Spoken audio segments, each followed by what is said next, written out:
আসসালামু আসসালামু আলাইকুম বন্ধুরা, কেমন আছেন? আজকে ইনশাল্লাহ কাতলা মাছ দিয়ে রান্না করবো। সবজি দিয়ে সবজি নিছি, ফুলকপি নিছি, আলু নিছি, সিম নিছি এবং বেগুন নিছি। তো ইনশাল্লাহ অনেকদিন ধরে আসলে কাতলা মাছ দিয়ে সবজি দিয়ে রান্না করে খাইতে ইচ্ছা করতেছিল।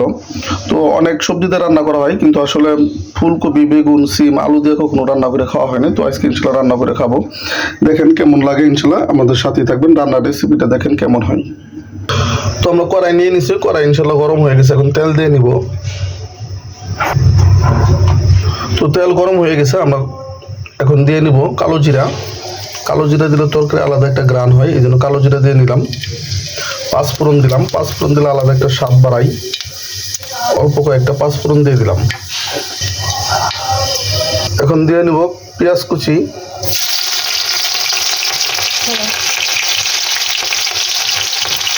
পরে দিয়ে নিলাম কাঁচামরিচ,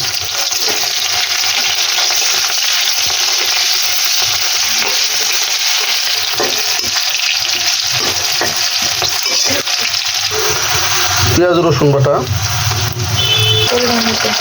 পরিমাণ মতো হলুদের গুঁড়া, মরিচের গুঁড়া, ধনিয়া গুঁড়া, স্বাদ মতো লবণ,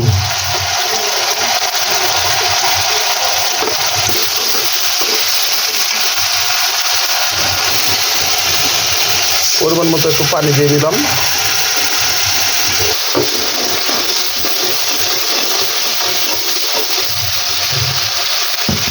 মশলা কষানো হয়ে গেছে, এখন মাছগুলো দিয়ে নিলাম।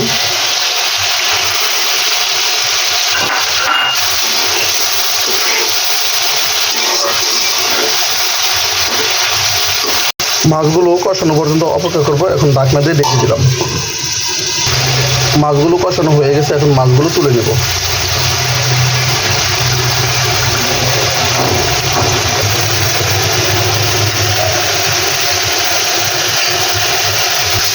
এখন সবজিগুলো দিয়ে নিব।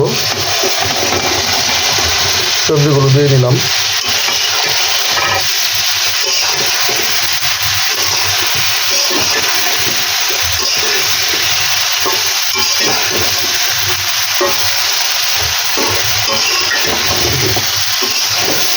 তো সবজিগুলো কষানো পর্যন্ত অপেক্ষা করব। সবজিগুলো সুন্দরভাবে কষানো হয়ে গেছে, এখন পরিমাণ মতো পানি দিয়ে দিলাম।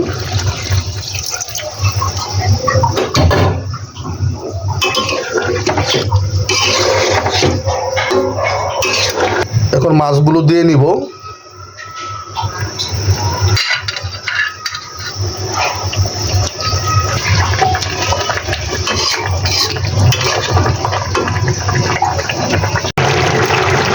মাশাআল্লাহ, আলহামদুলিল্লাহ, দেখেন তরকারিটা সুন্দরভাবে ইনশাল্লাহ হয়ে গেছে।